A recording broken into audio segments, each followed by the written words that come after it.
마음에 드는 책과 헤어지고 싶지 않았고 책을 담고 싶어서 필사를 시작했다. 필사적으로 필사하라. 기록은 기억을 이기고 필사는 운명을 이긴다.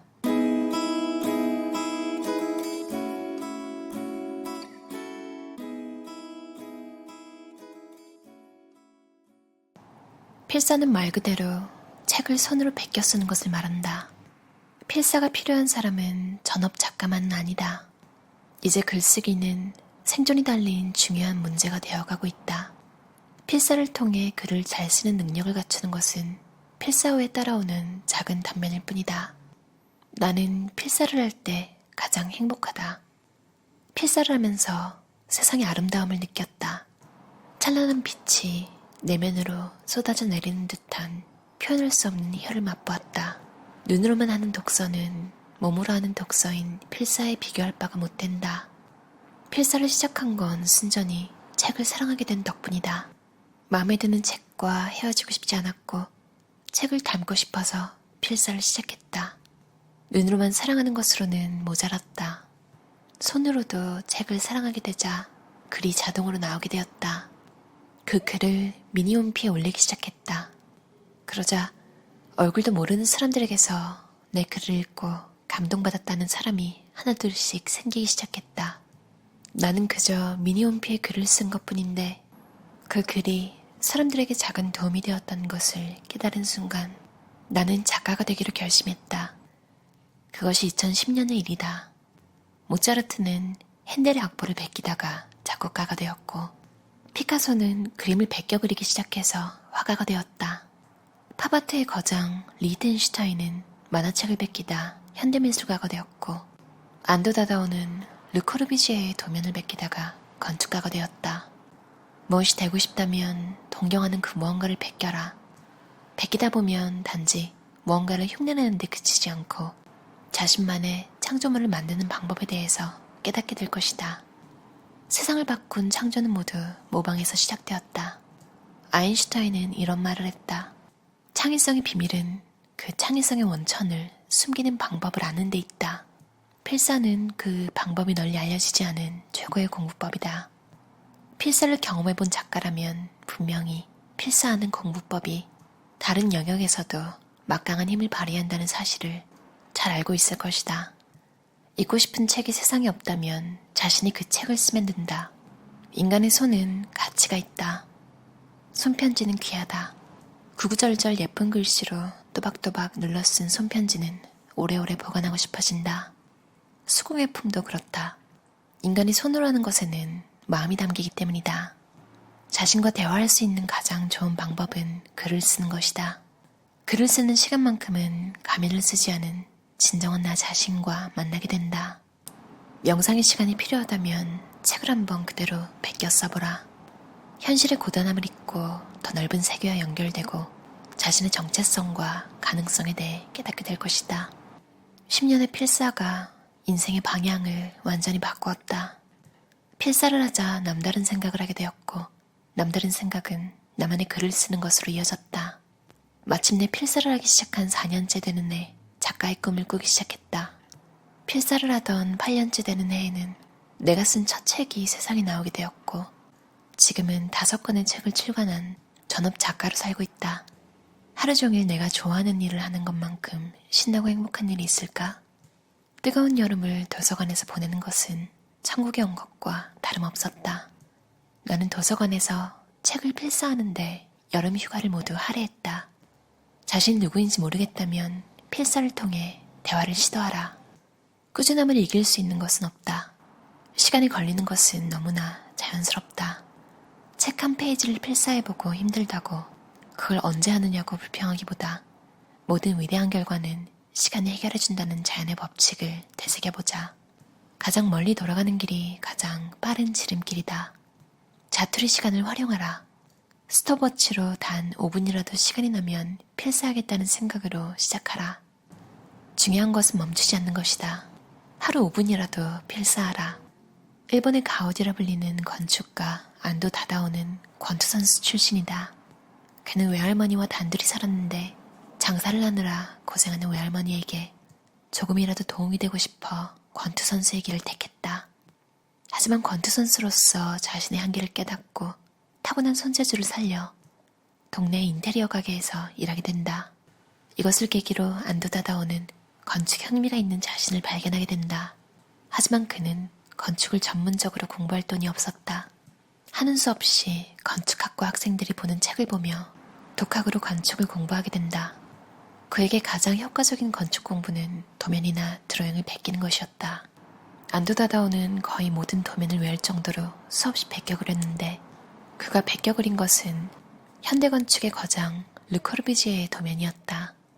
르코르비지에 또한 건축을 독학으로 공부했으며 건축의 길을 스스로 개척해 나간 사람이었다.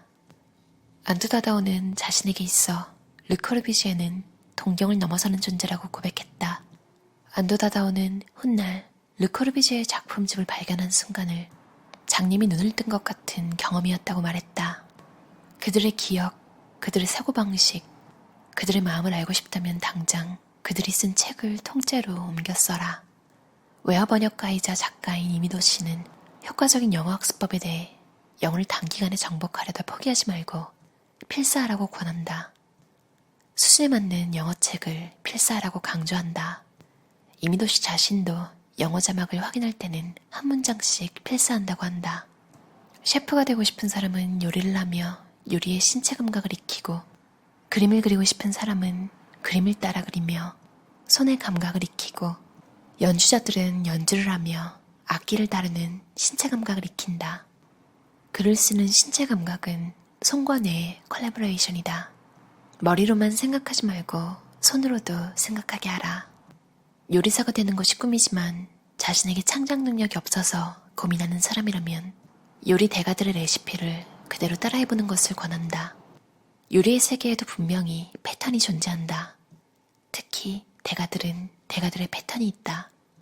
고든 램지나 제이미 올리버 같은 유명 셰프들의 레시피를 그대로 따라해보아야 한다. 그래야 그들이 어떤 방법으로 재료를 고르고 다듬고 맛을 내고 플레이팅하는지 알 수 있다. 피카소는 탐욕스러울 정도로 다른 작품들을 모방했다. 피카소는 그 누구보다 기본기가 탄탄한 화가였다. 어린 시절 피카소의 데생 실력을 따라갈 사람이 없을 정도로 그의 데생은 뛰어났다. 피카소는 12살 무렵 이미 라파엘로처럼 데생을 했다. 그도 그럴 것이 피카소는 약 10년 정도 남의 그림을 그대로 베껴 그리는 모방의 시간을 보냈다. 처음에는 아버지의 그림을 따라 그리다가 그 다음에는 대가들의 그림을 무수하게 베껴 그렸다. 시인이나 작가도 모방의 과정을 거친다. 셰익스피어는 거리를 지나다니다 여기저기서 들은 이야기를 재조합해 자신의 이야기로 탄생시켰다. 만화가 지망생들은 다른 만화가들의 그림을 베끼면서 그림 공부를 한다. 무수한 습작을 하다 보면 자신만의 독특한 방식이 생겨나게 된다. 피카소 또한 유채화 한 장을 그리기 위해 100장의 습작을 했음을 기억하라. 창의력은 어느 날 하늘에서 갑자기 뚝 떨어지지 않는다. 영감의 뮤즈가 창의력을 선물하는 것도 아니다. 창의력은 지독한 과정을 거쳐 생성된다.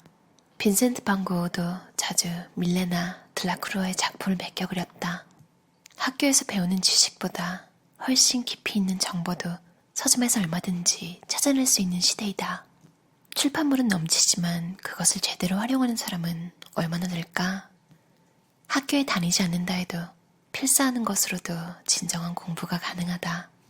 필사는 적극적인 공부의 수단이기 때문이다. 그러므로 필사는 평생 해야 한다. 필사의 깊은 맛을 본 사람이라면 평생 필사를 그만두지 못한다. 대가들은 시간과 에너지가 줄줄 새는 것을 극도로 기피한다. 대가들은 자신의 일을 죽도록 사랑한다. 좋아하는 일을 하는 사람은 성공할 수밖에 없다. 행복을 다른 데서 구하지 않기 때문이다. 대가가 되고 싶다면 무엇을 할 때 가장 행복한지 잘 알고 있어야 한다. 이것이 내가 대가들에게서 배운 성공과 행복, 그리고 삶에 대해 생각하는 방법이다. 그러자 나의 삶이 대가들의 삶의 패턴과 유사해지기 시작했다.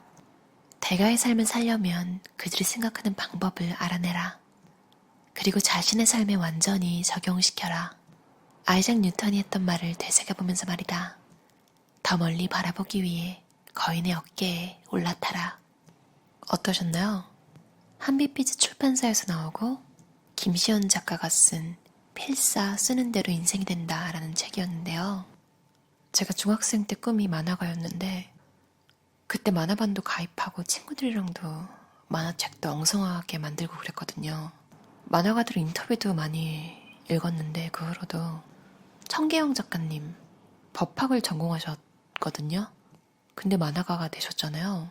다들 하던 문화생 루트를 안 밟고 공모전 대상을 받고 데뷔하셨거든요.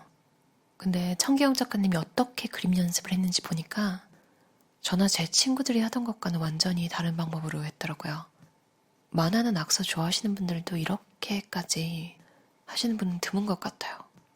그 방법이 바로 만화책 전체를 다 따라하면서 연습한 건데요. 보통은 장면이나 심지어 전신 컷이라도 얼굴만 그리거나 하는 선에서 하다가 멈추는 경우도 많잖아요. 근데 청기영 작가님은 전체를 따라하면서 스토리 구성, 컷 편집 이런 것도 뭐 자연스럽게 습득이 됐겠죠. 그래서 어린 마음에도 와, 머리가 좋은 사람은 뭘 해도 잘하겠구나 이런 생각을 했어요. 물론 저는 그걸 보고도 너무나 평범하게 따라하지 않았죠. 왜냐면 힘드니까. 마치 백종원 씨가 레시피를 다 공개하지만 요리는 어차피 할 사람만 하는 거잖아요. 그 요리도 패턴이 있다고 책에서 나와 있었는데 제가 예전에 제이미 올리버 프랜차이즈 레스토랑에서 요리사로 일한 적이 있거든요. 근데 레시피 책도 받고 그럼 비법들을 다 공개하는 게 이래도 되나? 이런 생각을 했는데 뭐 재료들이 별게 없어요. 그냥 다 배합이고 시간 잘 맞추고 온도 잘 맞추고 제가 모든 섹션에서 다 일하진 않았기 때문에 그릴에서는 해본 적이 없어서 고기 굽는 건 모르겠어요. 나머지들은 재료 준비하고 이제 오픈한 시간 되면 진짜 그 책에 나온 것처럼 패턴이라고 하잖아요.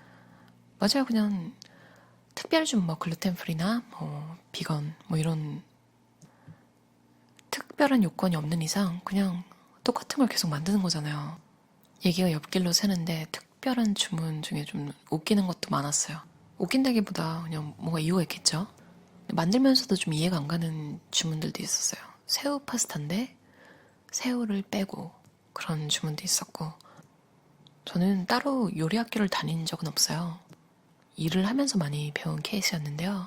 그래서 김시연 작가님의 이 책 필사 쓰는 대로 인생이 된다를 읽으면서 그 생각도 많이 났어요. 작가님도 청계영 만화가님처럼 필사로 결국 전문 작가까지 되셨잖아요. 어떻게 보면 책을 너무 사랑한 책 덕후가 성공한 그런 케이스네요. 성공한 덕후, 그러니까 성덕이라고 하거든요.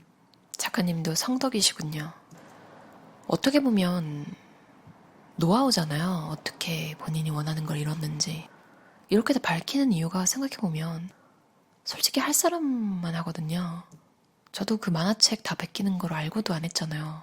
대신 저는 제 전문 분야, 제가 잘하고 싶은 것 그런 걸 할 때는 이렇게 꼭 노트를 만드는 것 같긴 해요. 여러분은 뭔가 이루고 싶은 분야가 있나요? 이미 이렇게 하고 계신 분들도 많을 것 같아요. 뭔가 이루고 싶은 분야가 있고 시작을 안 하셨다면 이 책에서 이야기하는 것처럼 따라하기, 그리고 혹시 작가를 꿈꾸신다면 김시연 작가님이 알려주신 것처럼 필사를 한번 시작해보는 건 어떨까요? 제가 여러 가지 직업을 거치면서 느낀 건 사무실에 앉아서 일한다고 정신노동이라고 하는 거는 되게 무의미한 말인 것 같다는 생각을 했어요. 심지어 악기 연주도 보면 사실은 육체노동인 부분이 크잖아요. 그러니까 모든 직업에서 몸만 쓰는 직업도 없고 머리만 쓰는 직업이라는 것도 없는 것 같아요. 지금 하고 계신 일에서 머리를 너무 써서 안 풀리는 상태에 있으시다면 도움이 되는 책을 그냥 아무 생각 없이 열심히 한번 필사해보는 것도 답이 될 수 있을 것 같아요. 뭔가 영감이 필요할 때 추천드리는 책이에요. 김시연 작가의 필사 쓰는 대로 인생이 된다였습니다. 그럼 오늘도 들어주셔서 감사합니다. 편안한 밤 보내세요.